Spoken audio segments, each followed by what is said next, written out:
नमस्कार दोस्तों, मैं सीमा विजय आज आपके लिए एक प्यारी सी कहानी लेकर आई हूँ। अक्स। आधी रात को बारिश की तेज आवाज़ से अचानक अनिरुद्ध की आंख खुल गई। सामने की खिड़की खुली हुई थी और बारिश की बौछार कमरे के अंदर तक आ रही थी। वो खिड़की बंद करने के लिए जल्दी से उठा। पानी की चंद ठंडी बूंदों ने जैसे ही उसके चेहरे को स्पर्श किया, एक अजीब सा सुकून पूरे वजूद पे छा गया। वो काफ़ी देर तक यूं ही बारिश में भीगता रहा। तभी उसकी नज़र सामने दीवार पे पड़ी। बारिश के पानी ने दीवार पर आड़ी तिरछी रेखाएं खींच डाली थीं। उसने देखा, आहिस्ता आहिस्ता उन रेखाओं में से एक अक्स उभर के ऊपर आ रहा था। एक खूबसूरत लड़की के चेहरे का अक्स। एक सुंदर मुखड़ा, मासूम सा, मुस्कुराते होंठ, बड़ी बड़ी खूबसूरत आंखें, जैसे कुछ बोल रही हों। उन आंखों में कुछ था, कुछ तो खास था। उसने आज तक कभी इतना सुंदर व मासूम चेहरा न देखा था। उसकी ओर देखते देखते न जाने कब नींद की आगोश में चला गया। रात भर वो अक्स उसी ख्वाबों में दिखता रहा। सुबह देखा तो वहीं पे था। न जाने क्यों वो उस चेहरे को देख मुस्कुरा दिया। वह वापस मुस्कुराई।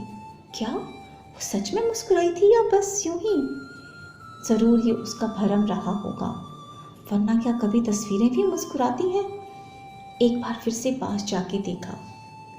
सारा दिन ऑफिस में दिल न लगा। वो चेहरा आंखों के सामने से हटने का नाम ही न ले रहा था। अपने जीवन में पहली बार उसने ऑफिस का काम जल्दी से खत्म किया और उस सुंदर चेहरे की झलक पाने के लिए घर के लिए निकल पड़ा। अगर वे जा चुकी हो तो क्या वो खूबसूरत चेहरा फिर से देखने को मिलेगा? घर का दरवाज़ा खोलते ही उसकी नज़र उन आंखों से जा मिली। ऐसा लगा जैसे उसका ही इंतज़ार कर रही हो। उस चेहरे को देखते ही एक अजीब तरह की मदहोशी सी छा जाती। घंटों वह उसे निहारता, ढेरों बातें करता, कभी अपनी, कभी उसकी, कभी मौसम की तो कभी उसकी खूबसूरती की। बातें खत्म होने का नाम ही न लेती। वह उसकी सुंदरता का दीवाना था। अब हर दिन ऑफिस में उसे देखने के लिए शाम का बेसब्री से इंतज़ार करता। वह उसके साथ बातचीत करता, ऑफिस की हर घटना को शेयर करता। किसी भी दिन अगर ऑफिस में से कोई टेंशन होती तो बरखा के चेहरे पे उदासी साफ नजर आती और एक अच्छा दिन उसके होठों पे मुस्कान ले आता। अब दिन खूबसूरत और रातें हंसी हो चली थी। बरखा, यही तो नाम दिया था उसने। आखिर बरखा नहीं तो वो तोहफा दिया था, एक अनमोल तोहफा। वह हमेशा बाहर जाते या वापस आते उससे बात करना ना भूलता। उसके जीवन का एक नया अध्याय शुरू हो चुका था। काम में भी दिल लगने लगा। वो उन पुराने दिनों को भूल जाना चाहता था। अब उसे बरखा को कुछ कर दिखाना था। धीरे धीरे ऑफिस में उसने फिर से इंप्रेशन बनाया।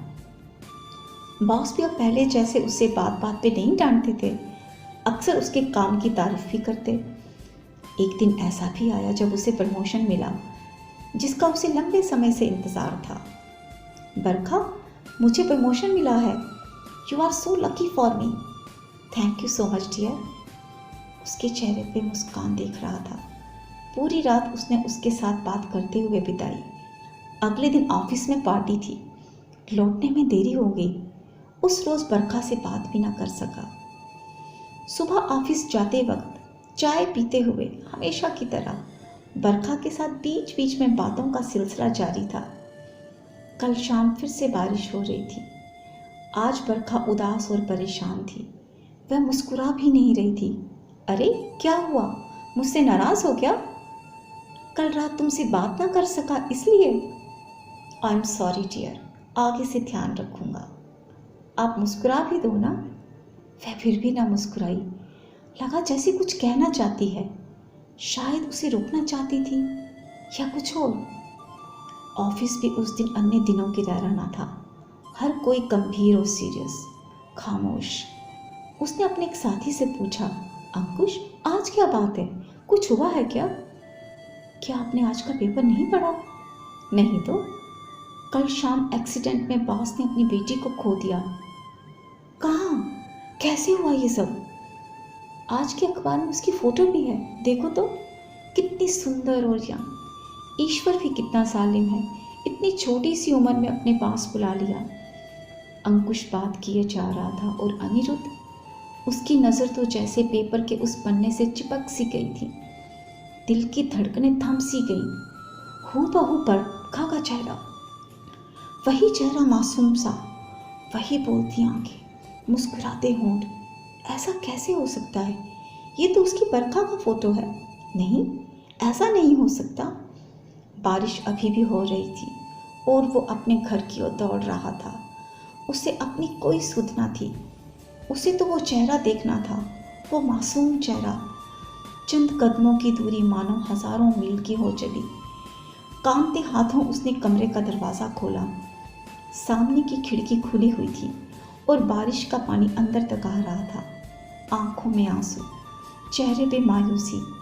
लड़खड़ाते कदमों से वो सामने पड़ी कुर्सी पे गिर सा पड़ा। आज फिर से वो अकेला था। बरखा जा चुकी थी। काफी देर वो यूं ही बेसुध पड़ा रहा। अचानक दरवाजे पे दस्तक ने उसे चौंका दिया। बारिश अभी भी जोरों से हो रही थी। कौन है? दस्तक फिर सुनाई दी। अब की बार दस्तक के साथ चूड़ियों की खनखनाहट भी थी। मैं पूछता हूँ, कौन है वहां? बाहर से एक मधुर आवाज सुनाई दी। जी, मैं बरखा।